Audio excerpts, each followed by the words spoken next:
जिस घर में बजने वाली थी शहनाई, आज उस घर में पसरा है मातम। जिस घर में मनाई जानी थी खुशियां, आज उस घर में आंसू बह रहे हैं। कुवैत अग्निकांड को आज 2 दिन हो चुके हैं। 12 जून को सुबह मंगाफ शहर की एक बिल्डिंग में आग लग जाने से कई जिंदगियां तबाह हो गईं।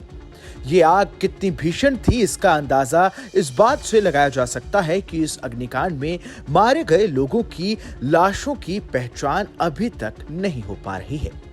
कुवैत में हुए भीषण अग्निकांड में कई भारतीयों की जान भी चली गई। सरकारी आंकड़ों के मुताबिक दरभंगा के कालू खां भी उसी बिल्डिंग में काम कर रहे थे, लेकिन हादसे के बाद से उनका कहीं भी कुछ अता पता नहीं है। कालू खां की शादी 15 से 20 जुलाई के बीच में पड़ोसी मुल्क नेपाल में होनी थी। बारात सजने की तैयारी घर पर हो रही थी और कालू खां कुवैत से अपने वतन 5 जुलाई को आने वाला था। टिकट हो चुकी थी, वो अपनी पैकिंग में व्यस्त था, लेकिन इसी बीच काम करते समय बिल्डिंग में हादसा हो गया। कालू खां का कोई अता पता नहीं चल पा रहा है। कालू खां से संपर्क ना होने के चलते गांव और परिवार में मातम छा गया है।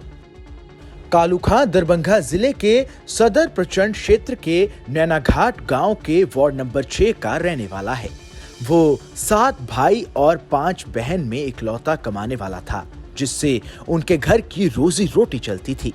पिता के मौत के बाद कालू खां ने ही अपने परिवार को संभाल रखा था।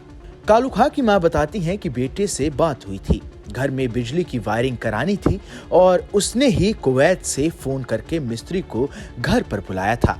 जब मिस्त्री आया तब अपने बेटे को लगभग 100 बार फोन लगाया। बिजली मिस्त्री ने भी कई बार फोन लगाया, लेकिन कोई भी जवाब नहीं आया।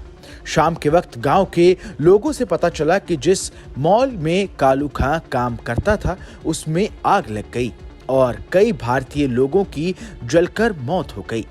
इतना ही नहीं, कालू के सिर पर कई लोगों के अरमान टिके थे। कालू खां की एक बहन की मौत हो गई और उसके 1.5 साल के बच्चे को कालू ही पाल कर बड़ा कर रहा था। उसकी पढ़ाई लिखाई तक की पूरी जिम्मेदारी कालू ने उठा रखी थी। कालू खां की शादी नेपाल के सिरहान में जुलाई के महीने में होने वाली थी। वहीं कालू खां का भांजा बताता है कि असेंबली से पता कर रहे हैं और वहां कुवैत में जो हमारे लोग रहते हैं उन लोगों से ही पता कर रहे हैं, लेकिन कहीं कुछ पता नहीं चल पा रहा है। कंपनी के द्वारा जारी हेल्पलाइन नंबर पर भी फोन करने का प्रयास कर रहे हैं, लेकिन कोई संपर्क नहीं हो पा रहा है।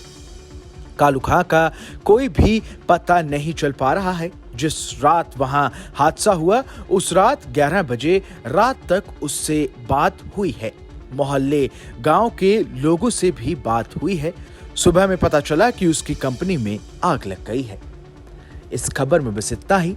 ये खबर आपको कैसी लगी हमें कमेंट कर जरूर बताएं। देश दुनिया की तमाम बड़ी खबरों के लिए देखते रहें न्यूज़ नेशन का डिजिटल प्लेटफॉर्म।